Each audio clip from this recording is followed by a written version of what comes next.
नमस्कार, मी आकाश Jadhav. Reserve bank of इंडियाच्या grade बीची ॲडव्हर्टिजमेंटची खूप विद्यार्थी आतुरतेने वाट पाहत असतात, कारण की बँकिंगमधला एक मोठा जॉब, एक चांगला जॉब म्हणून या जॉबकडे जे ते पाहिलं जातं. साधारणतः मागच्या 8-10 वर्षामध्ये कोरोनाचं 2020चं एक वर्ष सोडलं की RBIने ग्रेड बीची ॲडव्हर्टिजमेंट दरवर्षी जे ती पब्लिश केलेली आहे. तसं बघायला गेलं तर 2021ची जी ॲड होती आणि 2022ची जी ॲड होती, ह्या ॲडव्हर्टिजमेंटला सगळ्यात मोठी ॲड म्हणावं लागेल, कारण की ही एका वर्षाच्या गॅपनं आलेल्या सगळ्यात जास्त जागा आहेत. 2021च्या जागा ह्याच्यापेक्षा जास्त होत्या, पण त्या 2020 आणि 21 ह्या दोन्ही सुद्धा मिळून असलेल्या जागा होत्या. तर ओव्हरऑल आजच्या आपल्या व्हिडिओमध्ये आपल्याला 2 पार्टमध्ये हा सगळा जो पार्ट आहे तो बघायचा आहे. 2 पार्टमध्ये पाहत असताना पहिल्या पार्टमध्ये आपण नोटिफिकेशन पीडीएफमध्ये जे डिटेल दिले असतील ते बघूयात, आणि सेकंड पार्टमध्ये तयारी, त्याची पद्धत आणि विद्यार्थ्यांचे जे कॉमन डाऊट्स असतात ते आपण सेकंड पार्टमध्ये आपण पाहायचे आहेत. ते पाहत असताना एक चांगला कोट जो आहे तो रघुराम राजन यांचा आहे RBIच्या जॉबबद्दल, जे त्यांनी बोललेलं होतं. त्या एका job at RBI is not simply a career, it is a commitment to serve the nation where we seek to make a difference to the lives of million of Indian all over the country. The respect that RBI enjoys in the wider world has withstood the pulls and pressure of time. असं एकदम चांगलं गौरव उद्गार जे आहेत ते रघुराम राजन, जे की आधीचे गव्हर्नर होते रिझर्व्ह बँक ऑफ इंडियाचे, त्यांनी बोललेलं आहे. ते म्हणण्याच्या पाठीमागचे सुद्धा काही महत्त्वाचे कारण आहेत. त्यातलं पहिलं कारण म्हणजे त्यांची जी पगार आहे ती बँकिंग इंडस्ट्रीमध्ये सगळ्यात हायेस्ट आहे. एनी ग्रॅज्युएटच्या जॉबसाठी, एखाद्या फ्रेशरसाठी सगळ्यात जास्त पगार आहे. दुसरा म्हणजे तुमचा जॉब चालू असताना सोबत जर तुम्हाला अब्रॉडला स्टडी करायचं असेल तर ती सुद्धा फॅसिलिटी उपलब्ध आहे. Alternate year foreign trip reserve bank of India तुम्हाला अवेलेबल करून देते. त्यानंतर पोस्टिंग, तुम्हाला जर वाटत असेल की मला फक्त मेट्रो सिटीजमध्ये पाहिजे तर मेट्रो सिटी, त्यातल्या त्यात बऱ्यापैकी स्टेट कॅपिटल जे आहेत त्या अशा ठिकाणी RBIची पोस्टिंग असते. त्यानंतर मुंबईसारख्या ठिकाणी 3 BHKचं अकोमोडेशन, जे इथे किंवा बाकी छोट्या शहरांमध्ये तेवढं काही वाटत नाही, पण त्याची सगळ्यात जास्त किंमत जी ती मुंबईमध्ये आपल्याला कळते. त्यानंतर कंटिन्युअस लर्निंग, त्यांचे जे वेगवेगळे डिपार्टमेंट आहेत त्या डिपार्टमेंटच्या माध्यमातून, ट्रेनिंगच्या माध्यमातून जे continuous learning he reserve bank of India आणि ओव्हरऑल भारताची इकॉनॉमी कशी चालते ह्याच्याबद्दलची चांगली अंडरस्टँडिंग या जॉबच्या माध्यमातून मिळते.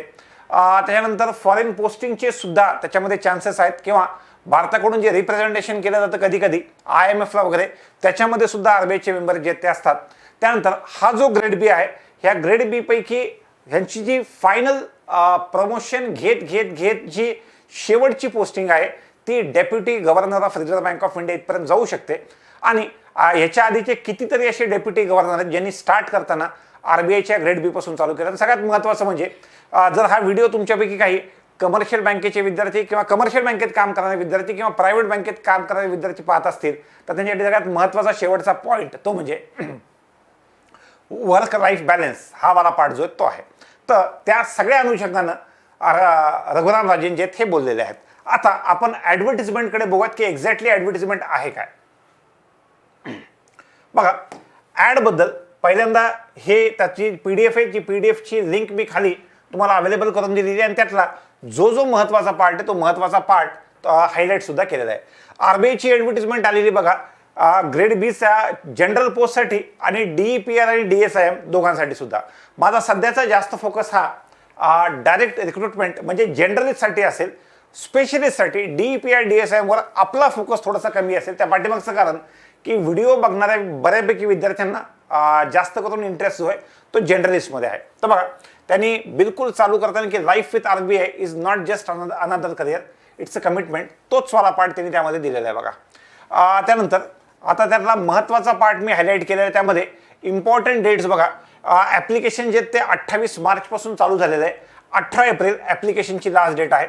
त्याची जी प्री एक्झामिनेशन आहे ती 28 मेला आणि मेन्स एक्झामिनेशन 25 जूनला होणार आहे. इथून आपण पुढे बघितलं की जर काही प्रॉब्लेम आला तर IBPSची जी वेबसाईट आहे cgrs.ibps.in त्यावर तुम्हाला त्याची माहिती जी ती मिळेल. अजून त्यावर तुम्हाला तुमचे डाऊट्स विचारता येतील. त्याच्यानंतर टोटल नंबर ऑफ वेकन्सीज ज्या आहेत त्या वेकन्सीज ग्रेड बी च्या वेकन्सीज जनरलिस्टच्या ह्या 238, त्यानंतर ग्रेड बी DEPRच्या 31 आणि DSIMच्या 25 अशा पद्धतीने वेकन्सीज. आणि पर इयर वेकन्सीच्या हिशोबाने बघायला गेलं तर ह्या वेकन्सी आजपर्यंतच्या हायेस्ट आहेत. त्याच्यानंतर ज्यांना OBC रिझर्वेशन पाहिजे त्यांनी 1 जानेवारी 2021च्या नंतरचं सर्टिफिकेट जे ते सेंट्रल ओबीसीचं अवेलेबल करून द्यायला पाहिजे. आणि जे EWS कॅन्डिडेट आहेत त्यांनी सुद्धा on or before final date of application त्याच्या आधीचं सर्टिफिकेट जे ते त्यांनी देणं आवश्यक आहे EWSच्या विद्यार्थ्यांना लाभ घ्यायचा असेल तर. त्याच्यानंतर स्क्राईबसाठीचा मी पूर्ण पाठ वाचून बघितला. त्याच्यासाठी 1 स्टेप बिलो असं काही म्हणलेलं नाही आहे. कोणताही व्यक्ती जो आहे ज्यांनी एक्झामला अप्लाय केलेलं नाही आहे तो स्क्राईब म्हणून चालू शकतो, जेवढं माझ्या वाचनात आलं तेवढं. त्यानंतर सर्व्हिस कंडिशनमध्ये त्यांनी दिलेलं आहे बघा की सध्याला इनिशियल मंथली ग्रॉस पगार जो आहे तो 1,08,404 आहे. पण त्याच्याशिवाय एन नंबर ऑफ त्यांचे जे काही अलाउन्सेस आहेत ते त्यामध्ये असतात. त्याच्यामुळं RBIच्या केसमध्ये मला असं वाटतं की त्यांच्या बाकी सगळे बेनिफिट्स पाहता हा जॉब कोणत्याही सेंट्रल गव्हर्नमेंटच्या एंट्री लेवलच्या जॉबला सहजासहजी बीट करतो. त्यानंतर आपण पुढे येऊयात. पुढे एज लिमिट जी ती 1 जानेवारी 2022ला कॅल्क्युलेट होईल ती कमीत कमी 21 वर्ष आणि जास्तीत जास्त 30 वर्ष असणं आवश्यक आहे. ओबीसीच्या केसमध्ये 5 वर्ष एक्स्ट्रा मिळतील, 3 वर्ष एक्स्ट्रा मिळतील आणि SC/STच्या केसमध्ये 5 वर्ष विद्यार्थ्यांना एक्स्ट्रा मिळतील. त्यानंतर एक महत्त्वाचा पॉईंट त्यामध्ये दिलेला आहे, for candidates having experience as a officer in scheduled commercial bank. ज्याच्यामध्ये असं समजून घ्या की तुमच्या प्रायव्हेट बँका पण येतील, नॅशनलाइज बँक आणि SBI येऊन जाईल. त्यानंतर पब्लिक सेक्टर इन्शुरन्स कंपनीज ज्याच्यामध्ये LIC आणि 4 जनरल इन्शुरन्स कंपन्या येतील. ऑल इंडिया फायनान्शियल इन्स्टिट्यूशन नेमली नाव सुद्धा दिलेलं आहे, एक्झिम आहे, नाबार्ड आहे, NHB आहे, SIDBI आहे. As also prior experience in RBI किंवा जुना RBIचा अनुभव आहे त्यांच्यासाठी अप्पर एज लिमिटमध्ये maximum to the extent of number of completed years of service maximum of 3 त्यांना जास्तीत जास्त 3 वर्षाची सूट दिलेली आहे. पण जर तुम्ही या सांगितलेल्या ठिकाणी 1 वर्ष जॉब केला असेल तर 1च वर्षाची मिळेल, 2 वर्ष जॉब केला असेल 2च वर्षाची सूट मिळेल, 3 वर्ष जॉब केला असेल 3ची मिळेल, 4 वर्ष जॉब केला असेल तरी पण 3च वर्षाची मिळेल. मॅक्सिमम 3 वर्षाची सूट त्यांना मिळणार आहे.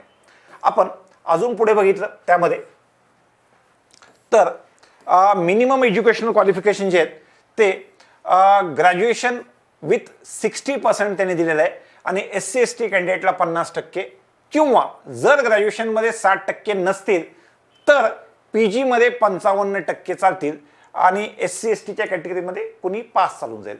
तर सांगण्याचा मुद्दा ह्या एक्झामिनेशनसाठी PG नको आहे, फक्त ग्रॅज्युएशन पाहिजे. पण जर ग्रॅज्युएशनला 60% नसतील तर PGला कमीत कमी 55% असले पाहिजेत असं त्यांनी सांगितलेलं आहे. त्याच्यानंतर DEPRचं पण दिलेलं आहे की MSc इकॉनॉमिक्स आणि रिलेटेड DEPRचा पार्ट एवढा एक तुम्ही फक्त वाचून घ्यायचा आहे की जर त्यांनी MA इकॉनॉमिक्स MSc इकॉनॉमिक्स सांगितलेलं आहे किंवा मास्टर डिग्री इन फायनान्स पण चालेल, MBA सुद्धा पार्ट चालेल, ह्याच्यावर मी जास्त फोकस करत नाही आहे. DEPR सुद्धा आणि DSIM सुद्धा ह्या दोघांवर करत नाही आहे. आपण थोडंसं पुढे जाऊया. त्यांनी CGPA to पर्सेंटेजचा कन्व्हर्जनचा फॉर्म्युला दिलेला आहे. तो प्रत्येकाने आपापल्या युनिव्हर्सिटीच्या हिशोबानं 60% किंवा त्यासाठी किती CGPA to पर्सेंटेज कन्व्हर्जन होतात तेवढं एकदा बघून घ्यायचं आहे.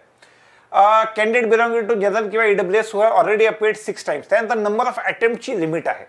ती लिमिट जनरल आणि EWS कॅन्डिडेटला मॅक्सिमम 6ची एज लिमिट, मॅक्सिमम 6 अटेम्प्टची लिमिट त्यांनी दिलेली आहे प्री एक्झामिनेशन.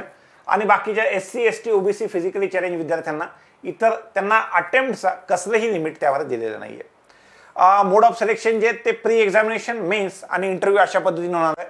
प्रीचं फायनल सिलेक्शनला फक्त क्वालिफाईंग असेल, 0% वेटेज असेल, मेन्सचं 80% आणि इंटरव्ह्यू 20% अशा पद्धतीनं 300 मार्काची मेन्स आणि 75 मार्काचा इंटरव्ह्यू हे दिलेलं आहे. एक्झामिनेशनचे सेंटर महाराष्ट्रामध्ये अमरावती, औरंगाबाद, जळगाव, कोल्हापूर, मुंबई, नवी मुंबई, ठाणे, नागपूर, नाशिक आणि पुणे हे असणार आहेत. त्याच्यानंतर आपण जर बघितलं मेन्सचे एक्झाम सेंटर महाराष्ट्रामध्ये मुंबई, नवी मुंबई, नागपूर आणि पुणे हे असणार आहेत. त्याच्यानंतर जे DEPR DSIMचे ते सुद्धा मुंबई, नवी मुंबई आणि नागपूर हे एक्झाम सेंटर जे ते असणार आहेत. थोडंसं पुढे ॲप्लिकेशनची फीस जी आहे ती SC/ST फिजिकली चॅलेंज विद्यार्थ्यांना 100 आहे आणि जनरल OBC आणि EWS या विद्यार्थ्यांना 850 फीस असणार आहे. जो RBIचा स्टाफ असेल त्यांना कसलीही फीस एक्झामची लागणार नाही. एक्झामची प्रोसेस टिपिकली एखाद्या तुम्ही IBPSच्या एक्झामला जसं अप्लाय करता बिलकुल त्याच पद्धतीने आहे. त्याच्यामध्ये तुमचं फक्त हँड रिटन डिक्लेरेशन वगैरे व्यवस्थित बघून घ्या काय आहे कसं आहे. ॲप्लिकेशनची लास्ट डेट 18 एप्रिल आहे आणि ती सुद्धा संध्याकाळी 6 वाजेपर्यंत आहे. शक्यतो आपल्याला सवय पडली आहे की IBPSला अप्लाय करताना रात्री 11:59 करता येतं, पण ह्या ठिकाणी 18 एप्रिलला 6 वाजेपर्यंतच आहे. जसं तुम्ही बघितलं आणि बघितल्यानंतर तुम्ही लगेच ठरवायचंय आणि पटकन अप्लाय करायचंय. शेवटच्या डेटची वाट पाहायची नाही. अजून यामध्ये आपण महत्त्वाचा पार्ट जर पाहायला गेलो, ॲप्लिकेशनची प्रोसेस टिपिकल आहे, ज्याच्यामध्ये आपण एखाद्या IBPS PO, क्लरिकल, SO किंवा ग्रामीण बँकेच्या एक्झामला जसं अप्लाय करतो बिलकुल त्याच पद्धतीने ॲप्लिकेशनची प्रोसेस आहे. त्याचा स्कीम आता एक्झामची जी पद्धत आहे त्यामध्ये आपला टिपिकल पॅटर्न असेल, ज्यामध्ये ज्यात दिलेलं नाही आहे आणि याच्या आधीच्या ॲडव्हर्टिजमेंटमध्ये पण प्रीचा पॅटर्न दिलेला नसतो. पण general awareness 80 question 80 mark, English 30 question 30 mark, quant 30 question 30 mark आणि रिझनिंग 60 क्वेश्चन 60 मार्क. या पद्धतीनं तुम्हाला 120 मिनिटाचा जो तो पेपर या ठिकाणी असणार आहे. तर मार्किंग सिस्टममध्ये पाहायला गेलं तर GA साठी 80, इंग्लिशसाठी 30, क्वांटसाठी 30 आणि रिझनिंगसाठी 60 असा 2 तासाचा पेपर हा असणार आहे. फेज 2 मध्ये तुमचे 3 पेपर असतील, ज्याच्यामध्ये मागच्या वर्षीपासून बदल केलेला आहे आणि यावर्षी एकदम मायनर बदल झालेला आहे की दोन्ही मिळून ह्या ठिकाणी कंबाईन टाइम तुम्हाला दिलेला आहे. ज्याच्यामध्ये पेपर 1 असेल बघा, फेज 2 चा सांगतोय, जे विद्यार्थी फेज 1 पास झाले किंवा प्री पास झाले, मेन्समध्ये 3 पेपर असतील. त्यामध्ये पहिला पेपर असेल इकॉनॉमिक अँड सोशल इश्यूज. यातले 50% क्वेश्चन ऑब्जेक्टिव्ह आणि 50% डिस्क्रिप्टिव्ह असतील, जे कम्प्युटरच्या कीबोर्डवर तुम्हाला टाईप करायचे आहेत. पहिल्या क्वेश्चनला 30 मिनिटाचा वेळ आणि दुसऱ्याला 90, पार्ट 2ला 90 असा 120 मिनिटाचा पहिला पेपर असेल, ज्याची एकूण 100 मार्क असतील, ज्याच्यामध्ये ऑब्जेक्टिव्ह टाईपच्या क्वेश्चनला 50 मार्क आणि डिस्क्रिप्टिव्हला 50 मार्क असा हा पहिला पेपर. हा इकॉनॉमिक अँड सोशल इश्यूजचा. दुसरा इंग्लिश रायटिंगचा टिपिकल आपला पेपर डिस्क्रिप्टिव्ह इंग्लिश, ज्याच्यामध्ये तुम्हाला 100 मार्काचा पेपर असणार आहे, सेकंड सुद्धा. आणि थर्ड जनरल फायनान्स अँड मॅनेजमेंटचा 50% ऑब्जेक्टिव्ह आणि 50% डिस्क्रिप्टिव्ह असा 100 मार्काचा. 100 अशा 300 मार्काची मेन्स असणार आहे आणि 75 मार्काचा इंटरव्ह्यू त्याच्यासोबत असणार आहे. 75 मार्काचा इंटरव्ह्यू त्यासोबत असणार आहे. त्याच्यामध्ये त्यांनी डिटेल जो तो वाला पार्ट दिलेला आहे. इथे फक्त त्यांनी हा जो कंबाईन टाइम लिमिट आहे की तुम्ही वाटेल त्या पद्धतीने वापरू शकता, या हिशोबानं मायनर चेंजेस जो आहेत तो मायनर चेंजेस त्यांनी ह्या पेपर 3 मध्ये 120 मिनिटाचा वेळ दिलेला आहे. 120 मिनिटाचा वाटेल त्या पद्धतीनं तुम्ही चेंज करा. हा जनरल फायनान्स आणि मॅनेजमेंटमध्ये एवढा छोटासा बदल मागच्या वर्षीपेक्षा आता त्यांनी केलेला आहे. त्यानंतर तुम्हाला याच्यामध्ये डिस्क्रिप्टिव्हमध्ये 6 वेगळे विषय देतील. 6 पैकी कोणतेही 4 तुम्हाला 6 पैकी 4 क्वेश्चन सोडवायचे आहेत. 4 पेक्षा जास्त सोडवले तर पहिले 4 तुमचे चेक होतील, अशा पद्धतीने सांगितलंय. इंटरव्ह्यू 75 मार्क्स आणि मेन्स एक्झाम 300 आणि 75 मध्ये की 80% 20% तशाही पद्धतीने होऊनच जातं. आता इथून आपण पुढे जाऊयात बऱ्यापैकी. सिलेबस हा जो आहे DEPR आणि DSI हा तुमचा ESIचा सिलेबस दिलेला आहे पेपर 1चा. पेपर 1चा सिलेबस पेपर 2 पण दिलेला आहे आणि पेपर 3 तिघांचाही सिलेबस त्यांनी त्यामध्ये दिलेला आहे. त्याच्यानंतर आपण जर बघितलं आणि सजेस्टेड बुक्स कोणकोणते तो सुद्धा पार्ट त्यांनी त्यामध्ये दिलेला आहे. DEPR DSIची सुद्धा स्कीम ऑफ एक्झाम त्यांनी दिलेली. ती एक्झाम थोडीशी लेट आहे, पण त्याच्यावरचा सध्या आपल्या आजच्या व्हिडिओचा फोकस त्यावर नाही. आपण अजून थोडंसं पुढे येऊयात. आता मला असं वाटतं हा वाला पार्ट संपला. आपण नेक्स्ट पार्टमध्ये येऊयात की आता तयारी करायची कशी. सगळ्यात महत्त्वाचं आपण किंवा संकल्पमध्ये किंवा प्रथममध्ये आपल्याकडे RBIच्या असिस्टंटची पूर्ण तयारी होते आणि ग्रेड बीच्या प्रीची तयारी आपल्याकडे होऊन जाते. नेमकं पाठीमागे मी सेबीचा किंवा आधी असा व्हिडिओ बनवला की विद्यार्थी ग्रेड बीचा मेन्सचा पार्ट जो आहे तो आपल्याकडे सध्या होत नाहीये. त्याच्यामुळं विद्यार्थी ते डाऊट्स विचारतात, त्या डाऊट्सपासून मला थोडंसं लपायचं असतं का, कारण की त्यावाल्या डाऊट्स मी त्याचे उत्तर देऊ शकत नाही, कारण की त्याबद्दलचे अपडेट माझ्याकडे कमी असतात. अबाउट RBI ग्रेड बीची मेन्स प्रीपर्यंतचा पार्ट सांगू शकतो, मेन्सचा पॅटर्न त्यांचा वेगळाच आहे. तर त्यामुळं मी पाठीमागे माझा मित्र आहे सुशील रगडे, ज्यांच्याकडून आपल्याला चांगली मदत जी आहे ती मंथली सेशनमध्ये वेगळ्या न्यूज सांगणे किंवा बँकिंगबद्दलचे जितके काही अपडेट आहेत तर ते अपडेट सुशील रगडे सर जे आहेत ते मला देत असतात. ते स्वतः iExamB ह्या प्लॅटफॉर्मशी असोसिएटेड आहेत आणि त्या माध्यमातून तिथे विद्यार्थ्यांना कंटिन्युअस गाईड करत असतात. तर जेवढे काही क्वेश्चन तुम्ही माझ्यापर्यंत आणतायत तेवढे माझ्याकडचे क्वेश्चन जे ते तुम्ही त्यांच्याकडे शिफ्ट करा, स्पेसिफिकली ग्रेड बीच्या मेन्सशी संबंधित. आता ते तुम्ही करू शकतात बघा, खाली तुम्हाला तिकीट लाईनमध्ये मोबाईल नंबर सुद्धा दिलेला आहे, त्या मोबाईल नंबरवर विचारून, किंवा एक गुगल फॉर्मची लिंक दिलेली आहे जी डिस्क्रिप्शनमध्ये अवेलेबल आहे, त्या लिंकवर तुम्ही क्लिक करून तिथेही तुम्ही साधारणतः त्याबद्दल विचारू शकता. ते विचारत असताना फक्त त्यांच्या केसमध्ये त्यांनी मला सांगितलेलं आहे की त्यांचा एक ऑनलाईनचा कोर्स जो आहे तो ग्रेड बीच्या एक्झामसाठी आय एक्झाम बीच्या ॲपवर आणि वेबसाईटवर अवेलेबल आहे. त्यासाठी RBI 50 हा कोड वापरायचा जो खाली डिस्क्रिप्शनमध्ये दिलेला आहे. काहीही डाऊट याच्याबद्दल आला तर मला कॉल न करता खाली जो नंबर दिलेला आहे तिथे तुम्हाला कॉल जो तो करायचा आहे, सो दॅट सर किंवा सरांची टीम, सुशील रगडे सर किंवा त्यांची टीम जी तिथे तुम्हाला त्याबद्दल हेल्प करेल. आता आपण पुढे येतो आपल्या आजच्या पार्टवर. कुणी अर्ज करावा? जे विद्यार्थी सध्याला किंवा जे स्टुडंट सध्याला वेगळ्या वेगळ्या नॅशनल बँकमध्ये आहेत किंवा प्रायव्हेट बँकेमध्ये आहेत आणि ज्यांना असं वाटतं काहीतरी चेंज लाईफमध्ये पाहिजे, निश्चित त्यांनी अप्लाय केला पाहिजे. त्यानंतर असे विद्यार्थी जे कुठं ना कुठं अदर दॅन दॅट जॉबला आहेत, इन्शुरन्समध्ये जॉबला आहेत, पण ज्यांना असं वाटतं की RBI ग्रेड बी आपण करून बघितली पाहिजे. निश्चित मला असं वाटतं, समजा सर मी आता ठरवलं तर आता होईल का, तर RBIचं जर तुम्ही बघितलं तर ते RBI असिस्टंट सारखं नाही, ग्रेड बीचं हे दरवर्षी ॲडव्हर्टिजमेंट आहे. तर दरवर्षी ॲडव्हर्टिजमेंट असल्यामुळं ह्या वर्षी अटेम्प्ट करा. ॲटलिस्ट टार्गेट ठेवा की आपल्याला मेन्स द्यायची आहे. मेन्सचं टार्गेट जर तुम्ही ठेवलं तर निश्चित मला असं वाटतं ॲटलिस्ट या निमित्तानं या वर्षी जर तुमची लिटमस टेस्ट झाली तर पुढच्या वर्षी तुम्हाला एक्झाम करायला सोपं जाईल. त्यानंतर स्पेसिफिकली मी सांगेल, जे विद्यार्थी कमर्शियल बँकेमध्ये आहेत किंवा इन्शुरन्स कंपन्यांमध्ये आहेत त्यांनी अप्लाय केलंच पाहिजे जर त्यांना अभ्यासाला वेळ असेल. आणि तसंही तुम्हाला प्री एक्झामिनेशन द्यायची आहे आणि प्रीमध्ये तेच क्वांट, तेच रिझनिंग, तेच GA आणि तेच इंग्लिश आहे. फक्त वेटेज खालीवर झालेलं आहे. GA साठीचं वेटेज जास्त आहे. उलट ती गोष्ट जे लोक वर्किंग एम्प्लॉय त्यांना चांगली आहे. GAचं वेटेज जास्त असणं चांगलं आहे, कारण की कळत नकळतपणे क्वांट रिझनिंगचा त्यांचा टच जो आहे तो सुटलेला असतो. त्यामुळं त्यांना GAचं वेटेज असणं हे चांगली गोष्ट आहे. त्यानंतर SIDBI ग्रेड आहे, सध्या आलेली ॲडव्हर्टिजमेंट आहे. ECGCPO सध्या आलेली आहे आणि RBI ग्रेड बी. सर मी फ्रेशर आहे, मी कोणत्या एक्झामची तयारी करू? तर मला असं वाटतं फ्रेशर विद्यार्थी एनी हो कोणत्या ना कोणत्या जॉबच्या पाठीमागे लागतो. तर फ्रेशर विद्यार्थ्यांनी SIDBI ग्रेड A असेल किंवा ECGCPO असेल या परीक्षांच्या पाठीमागे लागलं पाहिजे, कारण की त्यांचा जो सिलेबस आहे तो कोणत्याही एखाद्या जनरल बँकिंगच्या इतर एक्झामसारखा IBPS PO, IBPS clerk, SBI PO, SBI clerk यांच्यासारखा आहे.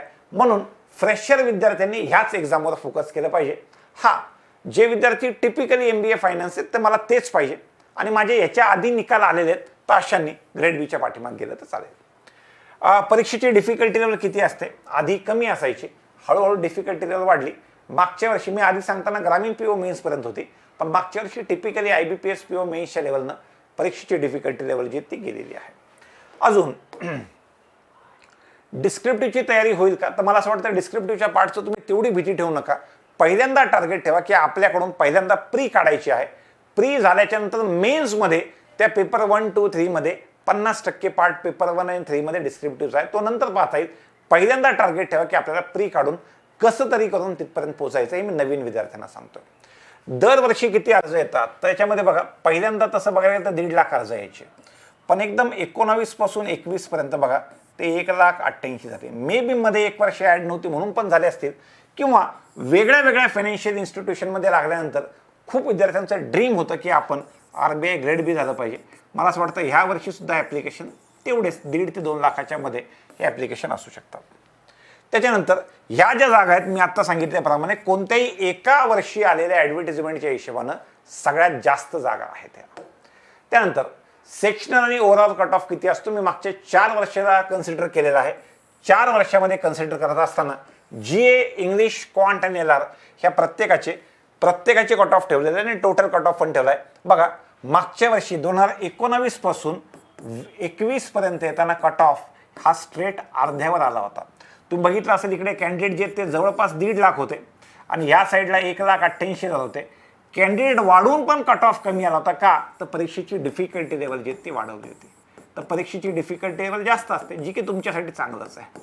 आणि त्यातल्या आता एक्झामला GAचा पार्ट अवघड काढायला लागलेत सध्याला. तर त्यामुळे सुद्धा जी ती परीक्षेची डिफिकल्टी लेवल ओव्हरऑल वाढलेली, तर ओव्हरऑल ह्या परीक्षेची डिफिकल्टी लेवल वाढल्यामुळं कॅन्डिडेट वाढलेले असताना सुद्धा कट ऑफ वर जाण्याऐवजी लिटरली अर्ध्याला खाली आलेला आहे. तर हा कट ऑफ 200 पैकी आहे, या पद्धतीने आहे. तर बस या पद्धतीने मला याच्याबद्दलची माहिती तुमच्यापर्यंत द्यायची होती. मी पुन्हा एकदा सांगतो, या एक्झामबद्दलचे स्पेसिफिकली मेन्सबद्दलचे डाऊट हे मला विचारण्याऐवजी मेन्स एक्झामच्या तयारीबद्दल कोणते पुस्तकं वापरायचे, काय करायचं, पुढच्या 3 महिन्यामध्ये 2-3 महिन्यामध्ये प्रीला किती वेळ द्यायचा, मेन्सला किती वेळ द्यायचा, हा वाला पार्ट जो तो माझ्या साईडनं जे ते स्पेसिफिकली मेन्स संबंधित मी सांगू शकणार नाही. मेन्सबद्दल जे काही डाऊट्स असतील खाली कॉन्टॅक्ट नंबर दिलेला आहे, वेबसाईटचा पार्ट दिलेला आहे, गुगल फॉर्म भरून तुम्हाला त्याच्यावर सुद्धा डाऊट विचारता येतील. या माध्यमातून जे ते तुम्ही स्पेसिफिकली RBI ग्रेड बीचे डाऊट जे ते तुम्ही सुशील रगडे सर आणि त्यांच्या टीमला जे ते विचारायचे आहेत. तर बाकी मला असं वाटतं एक चांगली पोस्ट आहे, चांगला इनफॅक्ट बँकिंगमध्ये सगळ्यात मोठी पोस्ट आहे. RBI आहे, RBIचं हेडक्वार्टर मुंबईमध्ये आहे. तेवढं असून त्याच्यामध्ये ग्रेड बीमध्ये मराठी मुलं जे ते खूप कमी आहेत.